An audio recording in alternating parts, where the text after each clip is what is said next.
ప్రపంచ యాత్రికుడిగా వివిధ దేశాల విశేషాలను తన యూట్యూబ్ ఛానల్ ద్వారా అందరికీ వివరిస్తూ ట్రెండింగ్ లో ఉండే అవినాష్ వైజాగ్ కు చెందిన వ్యక్తి. జీవితంలో ఎన్నో కష్ట నష్టాలను ఎదుర్కొని చివరికి నాన్ వేసిన పేరిట యూట్యూబ్ తో విశేష గుర్తింపు పొందాడు. ఆటగాడు అంటూ సోషల్ మీడియాలో షేక్ చేస్తున్న అన్వేష్ శివాజీ సామాన్ల వ్యాఖ్యలపై స్పందించి మరోసారి ట్రెండింగ్ లోకి వచ్చాడు. హీరోయిన్ల వస్త్రాధరణపై స్పందిస్తూ హద్దులు మీరి కామెంట్స్ చేశాడు. స్త్రీ పురుషుల మధ్య జరిగే సహజమైన ప్రక్రియను దారుణంగా చూపించడమే కాకుండా ఓ దేవతామూర్తిపై అన్వేష్ తీవ్ర వ్యాఖ్యలు చేయడం దుమారం రేపింది. అన్వేష్ పై చర్యలు తీసుకోవాలని ఓ వర్గం వారు తెలంగాణ, ఏపీలోని పలు స్టేషన్లలో ఫిర్యాదు చేశారు.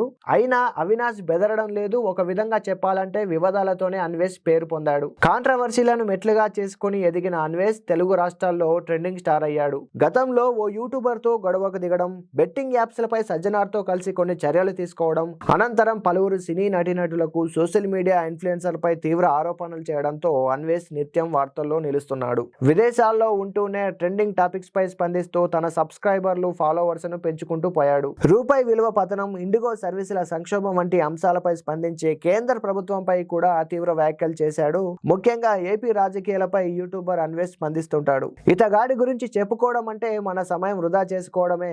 అన్వేష్ అంశాలపై స్పందిస్తే కొంత వ్యూస్ వస్తాయనే ఆశతో కొన్ని ఛానళ్లు, వార్తా సంస్థలు పనిచేస్తున్నాయి. కానీ ఈ యూట్యూబర్ తో ప్రజలకు నయా పైసా ఉపయోగం లేదు. అతడికి పొట్ట నింపుతుండడంతో యూట్యూబ్, సోషల్ మీడియాలో నిత్యం హల్చల్ చేస్తుంటాడు. కానీ అతడిని పట్టించుకుంటే మాత్రం తలలో చెత్త పెంచుకోవడం తప్ప వేరేదేమీ కాదు. సోషల్ మీడియాలో 3TV లాగా సమాజానికి మంచి సందేశం, ఆరోగ్యంపై పూర్తి అంశాలు చెప్పే వాటిని చూస్తే అవగాహన, విషయ పరిజ్ఞానం లభిస్తుంది.